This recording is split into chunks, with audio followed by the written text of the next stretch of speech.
buenas tardes. Les damos como siempre la más cordial bienvenida a su programa con la doctora Controversia. Somos controversias, salud y muchas cosas más. Señores, hoy es jueves y el mensaje del día de hoy es el siguiente. Al final todo saldrá bien. Decreta esto en tu vida. Al final todo saldrá bien. Y si no sale bien es que todavía no es el final. Señores, el día de hoy tenemos el segmento de salud de la doctora Amelia Ledesma Duval. Ella es ginecostetra, es conferencista y es una persona sumamente preparada. Y hoy nos trae en su segmento de salud el interesante tema, la diabetes. Hoy vamos a conocer la diabetes por todos los lados y un punto muy importante, cuando llega a las mujeres embarazadas. El día de hoy nos acompaña mi hijo, CH El Ranquiao. Él es consultor de negocios internacionales. Él también pertenece al equipo de El Chico Sandy y de Alofoque. Bienvenido, mi hijo, por primera vez al programa de la Saludos, doctora saludos, saludos a Controversia. todo el mundo, toda persona que sintoniza el nuevo diario. Venimos a colaborar hoy, como dicen. Entonces, wow, ¿qué le digo? Que es muy buena experiencia aquí porque es algo fuera de lo normal, fuera de lo que es el ámbito urbano, que es lo que yo me desenvuelvo. Pero aquí estamos. Bueno, entonces, señores, damos inicio formal al segmento de salud de la doctora Amelia Ledesma con el interesante tema, la diabetes. Bienvenida a tu casa y a tu segmento de salud. Claro que sí, Cris, aquí contentísima, alegre de compartir con todos nuestros televidentes una vez más en este nuestro programa con la doctora Controversia y con un segmento de salud tan importante como es el tema de la diabetes y sobre todo la diabetes en las mujeres embarazadas, que se denomina diabetes gestacional. Tenemos un tema muy interesante, lleno de contenido para todos ustedes, con las preguntas y las inquietudes que están siempre sobre el tapete, porque aunque es una enfermedad tan frecuente y que afecta al 1 hasta al 2% de la población mundial, Cris, es una enfermedad que muy pocas veces sabemos cómo prevenirla y también muchas veces ni siquiera entendemos las causas. Doctora, vamos a hacer una definición de qué es la diabetes. Sí, importante. La diabetes es una enfermedad metabólica. Es una enfermedad metabólica crónica, es decir, que vamos a padecerla de por vida, la cual no tiene cura y que afecta los niveles de glicemia, los niveles de azúcar en la sangre, en los cuales vamos a tener evidencia de lo que es un estado hiperglicémico en los pacientes. Doctora, ¿por qué la diabetes se ha convertido en una enfermedad tan común aquí en República Dominicana? Bueno, digo, es importante porque realmente los estándares de salud anteriormente y lo que es la prevalencia, la frecuencia de esta enfermedad anteriormente no era tan alta como es en la actualidad. Yo digo que muchas veces nos sucede a nosotros que estamos en una cultura, somos un poco transcultural. Estamos imitando los estándares alimenticios de otros países muy desarrollados, el aumento de la ingesta de lo que es la comida chatarra, de la fast food, el estilo de vida muy sedentario, la falta de ejercicio. Entonces son factores que favorecen a la obesidad. Entonces, como tenemos una población mundial y también en nuestro país en la que las tasas de obesidad están aumentando, entonces sucede lo siguiente, o sea, la obesidad va a llevar a lo que es la resistencia a la insulina, entonces al haber un estado de resistencia a la insulina en todo nuestro organismo, entonces vamos a tener predisposición a una diabetes que muchas veces cursa asintomática y entonces ya cuando tenemos síntomas, signos y síntomas, tenemos las complicaciones y entonces cuando en sí podemos diagnosticar la enfermedad, pero mientras tanto la obesidad es la respuesta. ¿Cuáles son las causas, doctora, de por qué se origina esta situación? Mira, muy importante es que para nosotros hablar de causas o de etiología, como nosotros lo denominamos en medicina, de lo que es esta enfermedad, que realmente es alarmante, cómo está creciendo el número de personas diagnosticadas con diabetes. Y más alarmante todavía que hay un número de pacientes que no están diagnosticados en sí y tampoco están tratados porque no asisten a una consulta. No voy a hablar en mi caso de ginecología en este momento, no asisten a una consulta preventiva para pesquisaje de enfermedades como la hipertensión arterial crónica y la diabetes. Entonces sucede que para nosotros entender las causas de esta enfermedad, tenemos primero que entender qué es el proceso de la alimentación. Me refiero en esto desde el momento en que ingerimos un alimento, desde que el alimento llega a nuestra boca, ¿qué sucede? Entonces, en esto juega un papel muy importante que nosotros debemos entender. Lo primero es que el azúcar, que nosotros denominamos en medicina como los niveles de azúcar, se conoce comúnmente en nuestra población. Nosotros como médicos lo conocemos como los niveles de glicemia en la sangre.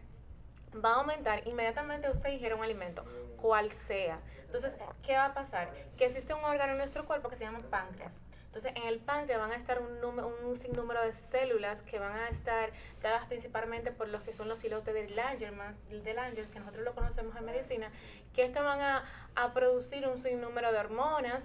En ellas está la insulina, la principal hormona. ¿Qué va a suceder? Que inmediatamente usted ingiere un alimento, este alimento va a hacer que los niveles de glicemia en su torrente sanguíneo aumenten y entonces de manera normal el páncreas tiene que liberar insulina para poder entonces de una manera fisiológica, de una manera normal, entonces llevar todo este azúcar que está en el torrente sanguíneo a los diferentes órganos, vamos a decir, a los de riñones, al tejido graso, a los adipocitos, a lo que es también los músculos, al cerebro, para entonces utilizarla, porque el azúcar es la principal fuente de energía del cerebro. Sucede que cuando tenemos entonces un problema en lo que es en sí la resistencia a la insulina, o cuando tenemos un problema genético de una enfermedad autoinmune que me va a afectar entonces a este paciente, entonces vamos a desarrollar diabetes. La causa va a ser resistencia a la insulina y también, aparte de la resistencia a la insulina, vamos a tener una diabetes que es la tipo 1, que puede ser por problemas del sistema autoinmune. ¿Podemos hablar, doctora, de tipos de diabetes? Sí, claro, podemos hablar de tipos de diabetes, muy importante. ¿Por qué? Porque anteriormente se conoce la diabetes, la Sociedad Americana de Diabetología tiene 4 clasificaciones. Primero tenemos la diabetes tipo 1, que es una diabetes que se conocía anteriormente como diabetes insulino dependiente, porque estos pacientes generalmente tenían que verse obligados para poder controlar los niveles de glicemia en sangre de utilizar insulina. Entonces se tenían que inyectar insulina para poder combatir todos los signos y síntomas. Entonces era catalogada como tipo 1. Entonces actualmente se conoce que es una diabetes de origen autoinmune. Vamos a tener una deficiencia de lo que es el sistema autoinmune. Entonces por todo esto vamos a tener una destrucción de lo que dijimos en un momento, que son las células de Langerhans. O sea, vamos a tener una destrucción de las células pancreáticas que van a encargarse de la síntesis y regulación de insulina. Doctor, una pregunta. Vemos que la diabetes es una enfermedad que ataca a muchas partes del cuerpo. ¿Afecta en lo sexual la diabetes? Claro que sí, afecta en lo sexual. Claro que sí. Hay pacientes, incluso, o sea, los hombres, por ejemplo, tienen afección sexual y dificultad para lograr una relación sexual placentera con su pareja, porque es que la diabetes en sí va a afectar todos los tejidos. O sea, si es una diabetes descompensada, si es un paciente, por ejemplo, en el caso de los hombres, que no está compensado, que no lleva su dieta, que no lleva su tratamiento al pie de la letra, o que simplemente tiene una afectación a nivel de los nervios, a nivel nerviosa. Entonces, esta afectación va a hacer que al momento de una relación sexual, esta persona entonces quizás no logre una erección como cuando quizás no tenía la enfermedad, porque hay una afectación nerviosa. ¿Y en la mujer qué ocurre? Bueno, en el caso de la mujer también afecta, pero más en el punto de lo que es la incontinencia urinaria. Sí, no en el punto de lo que es el coito y de lo que es el acto sexual en sí. O sea, tiene otras repercusiones, pero no del punto sexual en la mujer. ¿A qué edad aproximadamente se puede, doctora, presentar esta situación? Y hábleme un poquito sobre lo que es la diabetes en los niños. Sí, entonces como nos quedamos en un principio en la diabetes tipo 1, que se conocía como insulino dependiente. ¿Por qué? Porque ahora se sabe que es por una deficiencia o por un trastorno en el sistema autoinmune. ¿Qué pasa? Que esta tipo 1 es la que frecuentemente aparece en los niños. Entonces, sí, es una enfermedad que se diagnostica generalmente en los niños o en la adultez muy temprana, 17, 18 años, en la adolescencia, y son pacientes que van a tener que recurrir en un punto al utilizar insulina para poder entonces combatir todas las complicaciones que pueden haber en la diabetes. ¿Qué te digo? Es un poco triste, por decirlo así, de alguna manera, porque vemos niños con 14 años, con 15 años que ya están diagnosticados con diabetes, que ya tienen la enfermedad y que tienen que estar medicándose. ¿Qué complicaciones, por ejemplo, puede presentarse en ese niño o en ese jovencito con una diabetes ya diríamos en alta escala? Bueno, la complicación mayor de lo que es una diabetes no controlada o no diagnosticada a tiempo, o sea, lo último es el coma diabético, o ya cuando esa persona quizás, por ejemplo, en el caso ya hablando de un niño, quizás pasó por todo lo que son los signos y síntomas y no se supieron identificar a tiempo. Cuando hablamos de quizás de deshidratación, de sed, de pérdida de peso, de aumento de las veces que vamos al baño, o sea, miccional, de la frecuencia urinaria. Entonces, una serie de signos y síntomas que quizás si los padres en un momento no atienden a identificarlo y a buscar ayuda médica especializada, entonces podemos llevar a un coma diabético. Ya cuando hay un coma diabético decimos que ya esa persona ha entrado en todas las complicaciones sistémicas de lo que es la diabetes, y ya tenemos que las funciones motoras y que las funciones que normalmente hacemos no se pueden realizar porque hay una afectación a nivel cerebral. Doctora, ¿cómo afecta la diabetes en lo emocional? La diabetes en lo emocional sí, también afecta, porque es que decimos que es una enfermedad multisistémica, es una enfermedad metabólica, que cuando te decimos que afecta, va a haber una afectación muscular, va a haber una afectación a nivel del sistema circulatorio, va a haber una afectación a nivel del sistema nervioso. En el caso de los hombres planteamos el problema de la dificultad quizás para una erección, en el caso de las mujeres otros problemas. Entonces, desde un punto de vista emocional y psicológico va a afectar, porque incluso es bueno que esta persona tenga ayuda, en el caso de los pacientes que no están controlados, ayuda por un psicoterapeuta, aparte de la ayuda entonces ya por el personal de salud apropiado, porque sí afecta a nivel emocional. ¿Se hereda la diabetes? Mira, desde el punto de vista de lo que es la genética, se dice que la diabetes es una enfermedad multifactorial. Es decir, tiene un componente familiar, genético, y tiene un componente de lo que es tu estilo de vida. Entonces, si usted, por ejemplo, es hijo de una mujer diabética, sus padres son diabéticos, y usted tiene el gen, tiene la predisposición para desarrollar la enfermedad. Ahora, de que usted la desarrolle depende mucho su estilo de vida. Si es una persona, por ejemplo, sedentaria, si es una persona que no se cuida, no cuida su índice de masa corporal, su peso, que tiene tendencia a la obesidad, así sea una obesidad tipo 1, o que tiene un estilo de vida sedentario, entonces sí puede desarrollarla. ¿De qué manera, doctora, yo me puedo dar cuenta que soy diabética? ¿Cuáles son los síntomas más comunes? Los síntomas más comunes de lo que es la diabetes, nosotros decimos en medicina que hay una triada: polidixia, polifagia y pérdida de peso, las 3P. Entonces tenemos un paciente que va a tener una pérdida, va a estar comiendo mucho, pero va a tener pérdida de peso. O sea, y va a tener un aumento de la frecuencia de las veces que va al baño. Si usted iba al baño quizás a orinar 2 veces, 3 veces al día, 5 veces como mucho, que es lo normal, quizás vas a ir 10 veces. Entonces, por esto también entonces va a haber una deshidratación, porque sucede que a nivel sistémico usted va a tener un aumento de lo que son los niveles de azúcar, un aumento de lo que son los niveles de glicemia. Entonces el organismo, como un sistema de compensación, un buffer, lo que trata de hacer es de tratar de sacar todo este azúcar circundante en nuestro sistema, y de la manera que lo puede hacer es a través de la orina.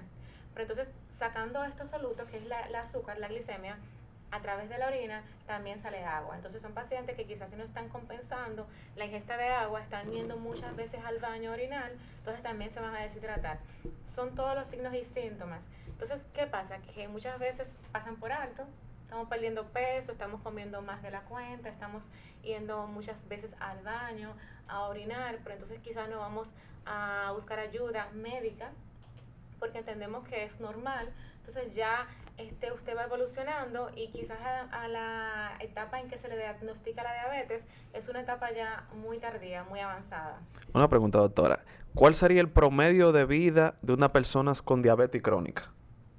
No podemos hablar así como tal cual de promedio de vida, porque realmente hay personas con diabetes que viven toda su vida de diabetes y se mueren de otra cosa, o sea, de un infarto, de quién sabe cualquier otra cosa. Entonces no podemos como hacer un estereotipo de lo que es hasta los 80 años, hasta los 90 años, porque es que es una enfermedad que si está controlada y si el paciente lleva un estilo de vida saludable, decimos mantiene un buen peso, trata de hacer ejercicio y, o sea, y se alimenta bien, una dieta saludable, rica en fibras, donde los carbohidratos no jueguen un papel principal en la alimentación. Entonces, una paciente que puede vivir toda su vida, un paciente con diabetes y morir de cualquier otra cosa, no y tiene se que bebe ser sus medicamentos claro también. y tomarse los medicamentos Claro.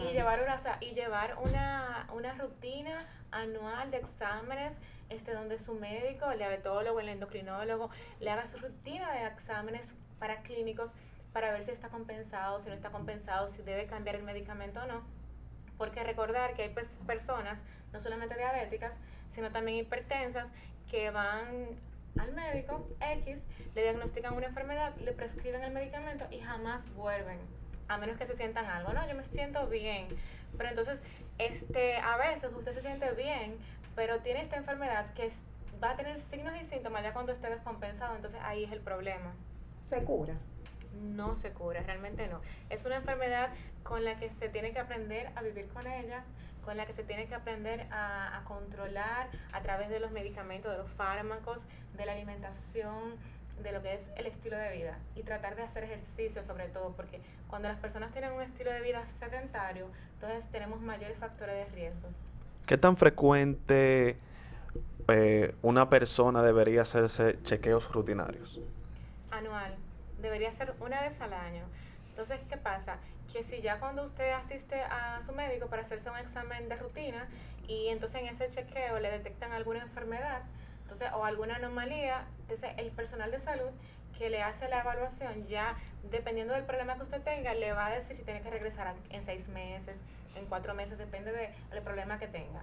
Pero se supone que una persona diabética de 6 meses, cada 6 meses o anual, debe asistir, debe hacerse pruebas para ver si está controlado, para ver si el medicamento está haciendo su efecto exactamente, porque muchas veces tenemos una enfermedad, una medicación en un momento nos regula el trastorno que tenemos en el momento, pero más adelante por cualquier condicionante puede ser que usted tenga una crisis exacerbante o tome algo o se le olvide el medicamento, entonces haga por ejemplo una complicación. Entonces debe asistir para ver si todo está en orden y ver si entonces hay que cambiar la medicación o no sé, o aumentar la dosis, que también sucede. Ahorita usted dijo, doctora, que algunos síntomas y signos de las personas que eran diabéticas, cómo lo manifestaban. La pregunta es la siguiente. Entonces, ¿cómo se determina en el caso de alguien que no tiene ningún tipo de síntomas ni signos de lo que usted describió anteriormente? Sí, lo que sucede es que en este punto la importancia es la prevención. Como siempre hacemos este programa y el objetivo del mismo es la prevención en salud, eso se diagnostica con la prevención. Usted no tiene nada, pero por lo menos una vez al año, aunque sea una persona sana, asiste a un médico a hacerse, no solamente al ginecólogo, en el caso de las mujeres, hacerse Papa Nicolau, mamografía, porque estamos en el mes del cáncer de mama próximamente y tenemos muchísimas pacientes que van a hacerse mamografía. Pero no, es todo, o sea, al cardiólogo, al médico internista para hacer un pesquisaje de hipertensión arterial crónica, de diabetes, cualquiera que sea tipo 1 o tipo 2 y de otras anomalías, no solamente las enfermedades metabólicas crónicas, también existe muchísimas personas que tienen hipertiroidismo, hipotiroidismo y tampoco se dan cuenta. Entonces hay que hacer un pesquisaje de enfermedades crónicas, enfermedades metabólicas y también pesquisaje de lo que es el cáncer. Entonces, y es asistiendo al médico competente, obviamente al personal de salud, una vez al año, aunque usted no tenga ninguna sintomatología. Posibles complicaciones, doctora. posibles complicaciones de la diabetes, bueno, tenemos muchísimas. De verdad que es una enfermedad que usted empieza a hablar y jamás, creo que jamás se termina, porque desde lo que es la fisiopatología hasta las complicaciones tenemos un daño renal, por ejemplo. Pacientes con diabetes muchas veces terminan en diálisis, porque son pacientes que entran en lo que es una insuficiencia renal. Terminan dializándose porque llega un momento que los niveles de glicemia, de azúcar en el torrente sanguíneo son tantos que afecta la capacidad de glomérulo, que es la célula por excelencia, la célula estructural y funcional del riñón. Tenemos también pacientes con diabetes que por esto, que por una complicación de la misma va a ser una afectación al sistema nervioso, en la circulación. Muchos pacientes con diabetes tienen problemas circulatorios.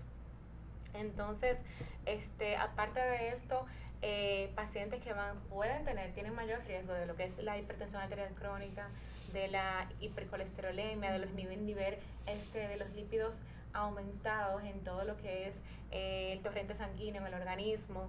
Pacientes también, en el caso de las mujeres, que pueden tener incontinencia urinaria mixta o incontinencia urinaria de urgencia, condicionada también por la diabetes, porque esto va a afectar todo lo que es el epitelio de la uretra y de la vejiga.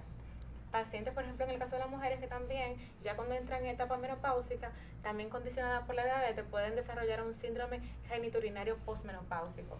Entonces son muchísimas complicaciones e incluso hay enfermedades oculares, pacientes con diabetes que han perdido la vista, que quedan ciegos porque hay una descompensación y puede entonces estos niveles de glicemia afectar a la retina. Doctor, una pregunta. Un paciente con alto nivel de azúcar en la sangre ¿cómo sería? Para una cirugía, ¿se complicaría? Bueno, los pacientes, no es una regla que si usted es diabético y va a cirugía, por ser diabético tiene que complicarse, porque para eso existen los exámenes médicos que se hacen previamente, y si usted no está compensado, sus niveles de glicemia no están compensados, entonces hay que tratar de ponerle medicamentos, ya sea insulina, ya sea un hipoglucemiante oral como es la metformina, que es el que se está utilizando muchísimo para compensarlo, y entonces poder entrarlo a quirófano para obtener buenos resultados, es lo primero. Ahora, si una persona es diabética y hay que llevarlo a cirugía de emergencia y no está compensado, entonces ya es otro tema, pero en sí lo ideal es compensarlo antes de. Si no está compensado y hay que entrar a la cirugía, no se le va a dejar que el paciente, por ejemplo, pierda la vida porque los niveles están muy elevados. Lo que se hace es tener las medidas de lugar durante la cirugía y sí tener en cuenta que las personas diabéticas tienen mayor predisposición a tener infecciones postquirúrgicas, a que se infecte la herida. ¿Por qué, doctora? Porque hay una afectación en todo lo que es la circulación, hay una afectación en todo lo que es el sistema nervioso. Incluso hemos escuchado mucho hablar del pie diabético, pacientes que son diabéticos, que tienen problemas de la circulación y por esto tienen una predisposición, se hacen por ejemplo una herida y ya de esa herida fácilmente, si no se la cuidan, se puede ocasionar una úlcera.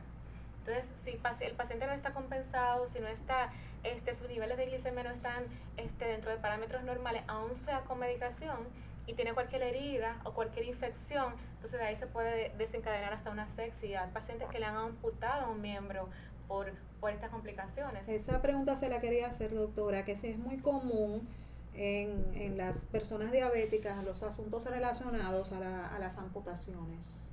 Sí, es común en pacientes con pie diabético que están ya descompensados, que está infectado, que hay que recurrir entonces a la amputación de un miembro inferior para poder controlar. Sí, es común. Realmente el punto el punto de todo es el equilibrio.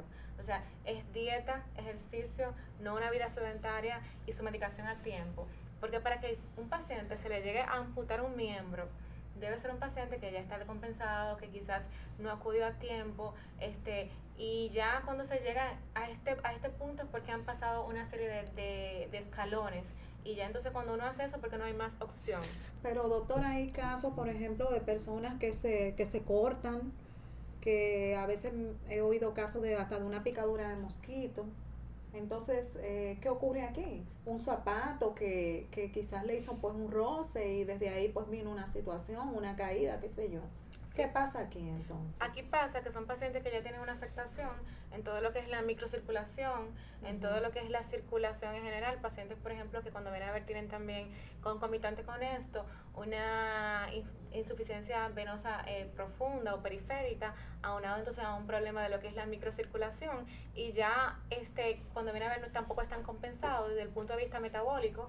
Cuando me refiero a la palabra metabólico me refiero al punto de vista de lo que es la resistencia a la insulina, por ejemplo, el tratamiento quizás no está controlando los niveles de glicemia circundante en lo que es el torrente sanguíneo. Entonces, ese punto, por ejemplo, esa herida o ese uñero, por decirlo así, esa picadura. Esa picadura, entonces va a ser un detonante para que entonces se inicie un proceso infeccioso. Okay. Doctora, ¿cómo el médico determina qué miembro debe de amputar? El miembro que se amputa es el que está afectado. Por ejemplo, si tienes una herida infectada a la cual se le está administrando antibióticos, serán hechos obviamente los cultivos del lugar para saber cuál bacteria está afectando en ese miembro, y aún así no hay respuesta. Entonces tenemos signos de que ese miembro puede entonces ocasionarme una septicemia, que es una infección generalizada. Para que el paciente no pierda la vida, entonces hay que amputarle el miembro donde está la infección localizada. Porque recordar que ya cuando tenemos una septicemia, tenemos, por ejemplo, un colapso del sistema, un colapso multifuncional, o sea, del organismo en sí, donde la primera afectación es renal. Entonces va a haber también un fallo multiorgánico, un colapso a nivel cardíaco. Entonces, para salvarle la vida al paciente, el médico tratante entonces tiene que verse obligado entonces a hacer una amputación, pero no es la primera elección. O sea, ya eso debe ser lo último. Eso como el final, ¿verdad? Eso es lo final, cuando el paciente usted ha tratado, no está compensado, no responde. Entonces, el tratamiento. Claro, entonces ya eso es lo último. Realmente no es lo que se debe. Ya se debe tratar de ingresar al paciente, hacerle su cura y antibióticos directo a la bacteria o al microorganismo que esté afectando en el momento. Bueno, señores, vamos a una pequeña pausa comercial y en breve volvemos con este interesante tema. Productos Fieras, belleza cosmética y cuidado personal. El cuidado de mi piel y mi cabello es gracias a Viera. Se lo recomienda la doctora Controversia. Estamos ubicados en la Marginal 30 de Mayo, número 28, Urbanización Miramar.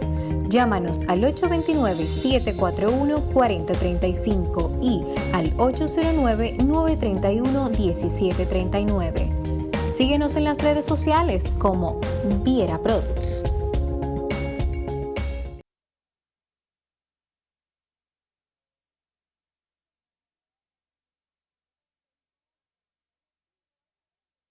El vestuario de la doctora Controversia es gracias a Fran Alta Costura. Fran Alta Costura, diseñador de moda, patronista y experto en grading, chacabanas artesanales, telas, trajes, vestidos y mucho más. Estamos ubicados en la avenida 27 de febrero, número 482. Puedes llamarnos al 809-350-7503 y al 809-536-2909. Fran Alta Costura, te esperamos.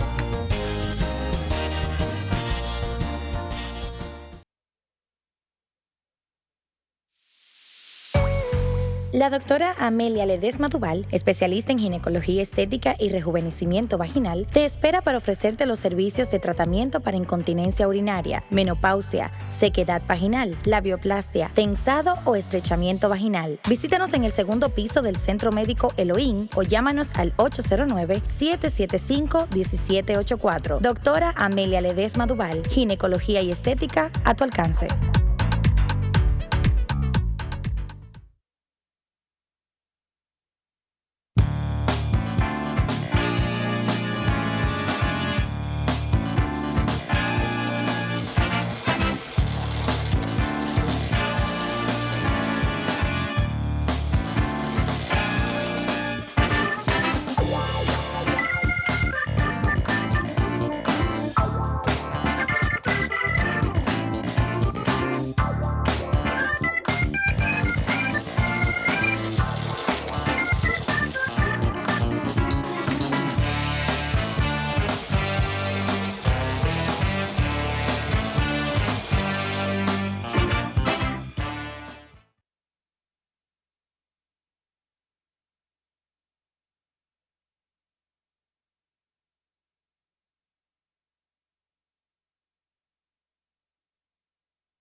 Bueno, señores, continuamos en el segmento de salud de la doctora Amelia Duval con el interesante tema la diabetes. Y tenemos una pregunta de parte de CH, veamos. Doctora, vemos que la tecnología ha avanzado demasiado en la medicina, vemos que ya tenemos órganos impresos 3D, vemos que ya hay curas a enfermedades que eran intratables. ¿Por qué una enfermedad tan común como la diabetes aún no vemos que tiene una cura o algo así como tal? Bueno, sí, realmente es importante la pregunta y sí, es una pregunta que se le hacen muchas personas. ¿Qué podríamos decir? Podríamos decir que quizás como es una enfermedad que afecta a un órgano tan lábil como es el páncreas, que es una enfermedad que, por ejemplo, en la tipo 1, como hablamos, es una enfermedad autoinmune y lamentablemente, así como lo que es el VIH, como lo que es la hepatitis, como lo que son las enfermedades autoinmunes, incluso como el síndrome de Crohn, no tienen una cura en sí. ¿Por qué? Porque afectan todo nuestro sistema inmunológico. Entonces ya sería redireccionar todo el sistema inmunológico para poder buscar una cura. Se trabaja en ello, pero realmente hasta el momento los tratamientos son paliativos. En el caso de las pacientes con enfermedades, por ejemplo, como ya otro tipo de diabetes, se busca una cura, pero ya entonces el diagnóstico está cuando hay una afección en todo lo que son las células del páncreas. Ya hay una afección hay una resistencia a la insulina y entonces es también un poco más difícil, es realmente una respuesta importante, pero al mismo tiempo todavía desde el punto de vista médico no hay una respuesta en sí para decir, bueno, tal o cual es la cura, lamentablemente. Doctora, háblenos un poquito acerca de la diabetes tipo 2 y también, por favor, cuántos tipos más de diabetes hay, incluyendo un poquito sobre lo que es la diabetes gestacional. Mira, hablamos de lo que es la diabetes tipo 1, clasificamos y obviamente creo que ya se entendió que es en la etapa juvenil que se diagnostica. La tipo 2, por el contrario, ya se diagnostica en etapa un poco más adulta. Y es una diabetes que se desarrolla, por decirlo así, se origina como factor predisponente a la obesidad. O sea, tenemos un paciente obeso o que quizás no es obeso, pero tiene un sistema de vida sedentario, una mala alimentación y ya han pasado todos los signos y síntomas que hablamos, no se dio cuenta, entonces ya cuando asiste por ayuda ya está con la condición, sí. Recordar también importante que existe el estado prediabético, que son pacientes que asisten, por ejemplo, a un pesquisaje oportuno y se le hace un diagnóstico de prediabetes. Son pacientes que se llevan un estilo de vida saludable, sin medicación, tratando de tener un buen estilo de vida, de la alimentación y todo eso, sí pueden llevar niveles de glicemia normales. Entonces, también sí importante saber que aunque no es tan común, existe otros tipos de diabetes, como es, por ejemplo, la que es inducida por algunos fármacos, por algunos medicamentos, entre ellos los esteroides. Por ejemplo, la dexametasona, que es un glucocorticoide muy conocido. También las pacientes con VIH que tienen que utilizar medicamentos antirretrovirales para su condición de paciente con VIH. Entonces también hay algunos medicamentos que pueden inducir un estado de diabetes. Y niños, Cris, que nacen con lo que es una diabetes gestacional, neonatal. Sí, está la diabetes neonatal, que ya aquí se dice, en algunos estudios que se dice que hay una transferencia de lo que es la madre hacia el feto. Y por último, como si ya lo hemos mencionado anteriormente, la diabetes en la mujer embarazada, que es la diabetes gestacional. Exactamente. Doctora, ¿puede, por ejemplo, un niño o un jovencito tener una diabetes tipo 2, por ejemplo? Mira, frecuentemente la medicina, como hablamos en un momento, ha avanzado muchísimo. Los estándares, que fue la primera pregunta, de antes la pirámide de enfermedades se ha como volcado. Lo que antes era normal a la edad de 60, 50 años, ya ahora a cualquier edad puede ocurrir.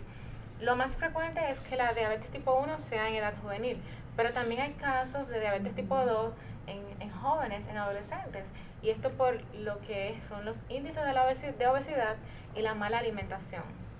Doctor, ¿usted tiene de casualidad a mano los índices de los pacientes aquí a nivel nacional de que tengan esa situación? Los índices de los pacientes a nivel nacional que tienen esta situación, bueno, una cifra de un 50%, 60% no te puedo decir, pero sí es muy frecuente. O sea, sí es una enfermedad, igual que la hipertensión, por ejemplo, que son las enfermedades más frecuentes. Vamos a decir que casi el 40% de toda lo que es la población a nivel nacional padece de una de estas enfermedades. Tú, por ejemplo, escoges una población de 10 pacientes y muy fácilmente de 7 pacientes de 10 o son diabéticos o tienen algún familiar con diabetes. Eh, los pacientes son más propensos a ser jóvenes o ya personas mayores. Lo que pasa, por ejemplo, en la diabetes tipo 2, que ya es una diabetes que se ve en la edad adulta. O sea, ya en pacientes más mayores, vamos a decir, después de los 40 años, después de los 50 años. Y la tipo 1 en edad juvenil, pero ¿qué pasa? Que las pirámides se han volcado. Lo que antes era a una edad adulta, ya ahora puede ocurrir a cualquier edad, porque es que estamos en una población que lamentablemente hablar de una dieta saludable, de un buen estilo de vida y de una vida no sedentaria es un poco difícil. A veces hasta por el mismo estilo de trabajo. Yo, por ejemplo, en mi caso soy médico y el trabajo de nosotros sentados. Entonces, para tú hacer ejercicio, tú tienes que entender que es por tu salud, que tienes que tratar de caminar aunque sea 2 o 3 horas a la semana y que tienes como que romper un poquito los estándares. Entonces, quizás por el mismo estilo de vida que llevamos, si no te cuidas, si te dejas llevar, entonces si una enfermedad que podría desarrollarla a los 60 años, dependiendo de tu genética, a los 30 la puedes desarrollar. ¿Cuáles son los rangos, doctora? ¿A partir de qué rango, ¿verdad? Podemos decir que ya estamos que tenemos que estar en aviso. Bueno, yo entiendo que para hablar de lo que es prevención y de avisos no deberían existir rangos. Okay. Debemos de cuidarnos y estar en aviso a la expectativa siempre, porque la principal herramienta de nosotros como médicos es la prevención. O sea, la prevención en salud eso es lo básico. Y como hablamos en un principio, asistir una vez al año, hacer un chequeo, una evaluación general ya en la edad adulta, vamos a decir a partir de los 25 años, es vital. No solamente desde el punto de vista ginecológico, sino desde el punto de vista de salud en general. Bien, ahora, en el caso de pacientes con alguna predisposición, o sea, es decir, alguna predisposición, padres diabéticos, pacientes con un mal estilo de vida, pacientes con tendencia a la obesidad, que ya están en obesidad, aunque sea un grado 1, vamos a decir, cuando el índice de masa corporal aumenta, está por encima de los 25. Entonces son pacientes que no deben esperar los 30, 40 años, son pacientes que deben tener un pesquisaje antes de los 30 años de edad. Y ojo, madres, padres con niños adolescentes que están en sobrepeso, también esas madres, esos padres, tampoco pueden esperar que ese niño tenga 18, tenga 19, no. Esté en sobrepeso, llévelo al pediatra, en el caso de que le haga una buena evaluación, que le ponga a un nutricionista para tratar de ayudarlo con una dieta, ponga al niño a hacer ejercicio, porque también estos estándares de diabetes tipo 2, ahora sí se han dado casos que ocurren en niños, en edad, o sea, en adolescentes y en edad juvenil. Ahorita, doctor, usted estaba hablando acerca de que existía un tipo de diabetes que era ocasionada por medicamentos. La pregunta es la siguiente: una vez ese paciente deja de tomar esos medicamentos, ¿se quita la condición o automáticamente pues ya la persona queda siendo diabética? Bueno, si por ejemplo el paciente está tomando el medicamento y de manera oportuna se da cuenta, se diagnostica, se retira, quizás pueda salvarse de tener que estar tomando fármacos, por decirlo de alguna manera. Pero si es un paciente, por ejemplo, que ha abusado por larga data de los corticoides, o que ya, por ejemplo, como los pacientes con VIH, como el ejemplo que pusimos, que están tomando durante toda su vida antirretrovirales, ya entonces puede haber un daño sistémico, puede haber un daño, una resistencia a la insulina.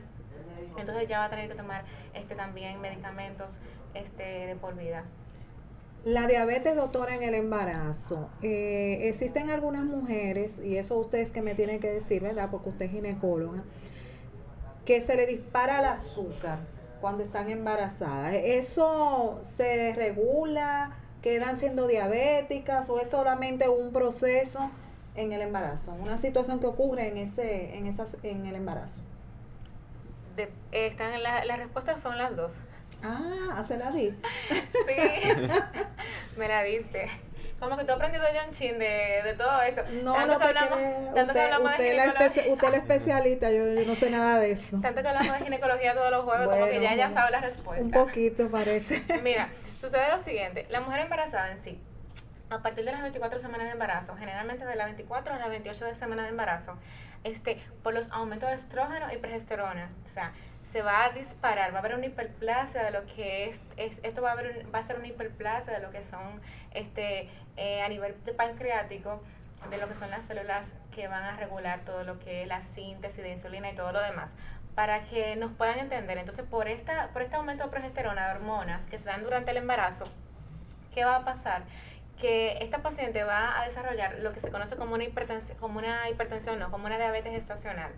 Entonces ya tenemos diagnosticada la diabetes gestacional, bueno, nada, le damos tratamiento a nuestra paciente, todo bien. Si la paciente está estable, si la paciente con los medicamentos se ha compensado, no hay por qué salir corriendo. O sea, se puede contemplar un embarazo con una diabetes.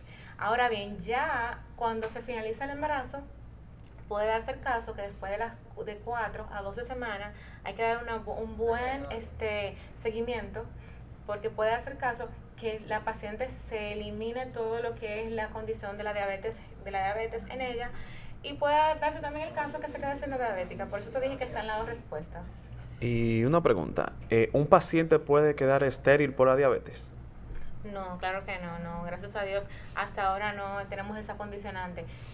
Sí pueden darse complicaciones por de la mujer embarazada concomitante con una diabetes gestacional.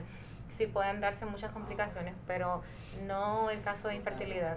Pero la pregunta es la siguiente, doctora. Entonces, ¿puede una pues ya mujer diagnosticada diabética, diríamos desde jovencita, a temprana edad, esta condición no puede traer como consecuencia dificultad para quedar embarazada?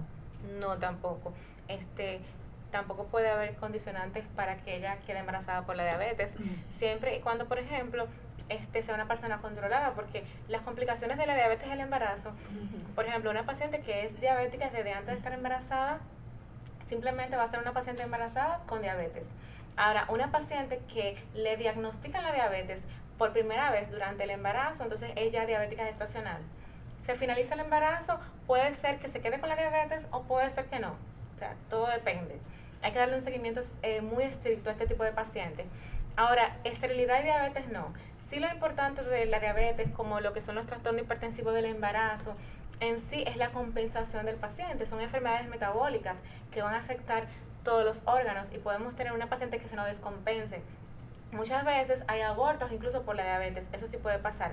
Pacientes que pierdan, por ejemplo, el embarazo, o pacientes que estén tan descompensadas, tengan un síndrome metabólico instaurado y ya entonces haya que inducir lo que es el parto vaginal, ya el bebé tenga o no tenga la madurez adecuada, para poder salvarle la vida a la paciente. Entonces, sí sería la atenuante. Mujeres embarazadas no compensadas con un trastorno metabólico como la diabetes o un síndrome metabólico, que para salvarle la vida tenga entonces el médico tratante que inducir el desembarazo vía vaginal, aún el niño no esté a término, aún sea un aborto. Ese feto puede quedar afectado por una madre pues que tenga diabetes. Bueno, ¿Qué puede pasar con ese feto? Exacto. Yo soy diabética, estoy embarazada, estoy en mi proceso, ¿verdad? de embarazo. Ese feto, ¿qué puede pasar con ese feto? ¿Qué puede pasar con él? No hay problema, está protegido, o que sí, que no. Está protegido, me gustó eso. Pero no, realmente no. Las pacientes diabéticas yo digo que son un arma de doble filo, porque mira, la diabetes concomitante con el embarazo debe ser un manejo muy estricto, porque son pacientes que tienen alta predisposición a tener un óbito fetal. Cuando hablamos de óbito fetal, nos referimos a una paciente que embarazada, que el niño se le puede morir intraútero. Puede perder la vida, sí. Entonces ya si tenemos un óbito fetal, tenemos entonces otras complicaciones, que aunque no es el tema de hoy en día, pero sí tenemos muchísimas otras complicaciones y hay que dar otro manejo. Entonces, imagínate desde el punto de vista psicológico, una paciente embarazada que aunque sea diabética gestacional o diabética previa, pierda a su bebé, tenemos también un factor psicológico importante. Hay una depresión postparto, por ejemplo. Otra complicación que sí podría surgir es que la paciente embarazada con diabetes tenga un bebé macrosómico, es decir, muy grande, exactamente, por encima de los estándares. Pero que yo he aprendido mucho con usted. Sí, me doy cuenta. No, ya te vamos a dar el título de ginecóloga también. Doctora Controversia, abogada, conferencista y ginecóloga. Ay, mi madre, es duro. No, pero en serio que sí, estoy sorprendida contigo hoy. Sí, entonces tenemos estos niños que son muy grandes y entonces tenemos otra vertiente, que tenemos una paciente que porque el bebé es muy grande, quizás no tiene una pelvis muy adecuada, tengamos entonces que hacerle cesárea. Entonces ya tenemos entonces la complicación de que aumentamos se aumenta el riesgo de cesárea, el índice de cesárea aumenta, y en una cirugía en este tipo de pacientes también hay que tener otro manejo estricto. Y entonces, ¿qué pasa? Que por esto es la importancia de la diabetes, es importante de controlarla para no tener muerte fetal intraútero y para no tener niños macrosómicos muy grandes, porque el bebé entonces cuando nace muy grande, entonces viene con otros problemas. ¿En qué punto la diabetes no se puede controlar? Bueno, tenemos por ejemplo personas que no llevan la medicación adecuada. No es como por decirlo así, una mentira de que el diabético le encantan los dulces. O sea, las personas diabéticas son las que, sería porque lo prohibido es lo que más llama. Sí, le encantan los dulces, se lo comen a escondidas, no tienen o sea, a veces creen, hay pacientes que dicen, yo tengo una diabetes emocional. O sea, sí, yo lo he escuchado. Igualmente con una hipertensión emocional. O sea, que es mental. La diabetes mental. Entonces, me pongo este ejemplo porque no llevan un estilo de vida adecuado, porque recordar que es un triángulo, ejercicio, dieta y medicamento. Si usted toma su medicamento pero no hace ejercicio, si no hace una dieta apropiada, entonces el triángulo no va a funcionar, se pierde el equilibrio. Entonces sí, la compensación de la diabetes depende de estos 3 ejes que son muy importantes.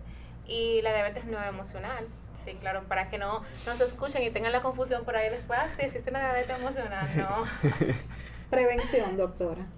Bueno, la prevención sí es siempre señores, la asistir al médico a tiempo, asistir si tiene cualquiera de los signos y síntomas que hablamos en un principio al tiempo, buscar ayuda. Y recordar sobre todo que aunque usted tenga familiares diabéticos, aunque tenga predisposición genética prediabética, usted desarrolla la enfermedad si usted no se cuida, si tiene un estilo de vida sedentario, si no hace ejercicio, entonces obviamente sus factores de riesgo van a aumentar. En síntesis, un estilo de vida adecuado, dieta y ejercicio, esa es la prevención. Consejo final, doctora, sobre este tema tan interesante. Mi consejo final es que entendamos que estamos en una sociedad en que los estándares de lo que es la obesidad han aumentado, incluso en etapas muy tempranas como es la adolescencia. Entendamos que hay que cuidar a nuestros jóvenes, a nuestros adolescentes y los padres que están viendo el programa, tratar de ofertarle a esos niños una alimentación adecuada, porque señores, este es el futuro de nuestra nación. Y realmente estamos desarrollando una nación enferma. Entonces, inmediatamente tenemos tantas enfermedades, ya sean controladas o no con medicamentos, tenemos mucho menos esperanza de vida. O sea, la esperanza de vida va a disminuir. O sea, tratar de tener un estilo de vida saludable, de cuidarnos, esa es la prevención para todas las enfermedades, no solamente para la diabetes. Hoy le toca a usted la despedida del programa y de su segmento. Bueno, nos despedimos por el día de hoy. Recordarles que vamos a estar el próximo jueves en una entrega más de su segmento de salud con la doctora Controversia. Estamos en el Centro Médico Elohim, en el 2º piso. Como todos me conocen, yo soy la doctora Amelia Ledesma Duval, ginecóloga, obstetra. Estamos para servirles. Nos pueden seguir en Instagram, en Facebook, como doctora Ledesma Duval. También las preguntitas por esa vía son siempre bienvenidas. Y los temas, señores, que ustedes quieran para los próximos segmentos de salud también, ¿por qué no? La vía de comunicarnos. Bueno, nos vemos el próximo jueves. La doctora Controversia estará mañana con ustedes. Los esperamos de 2:30 a 3:30 de la tarde, como siempre.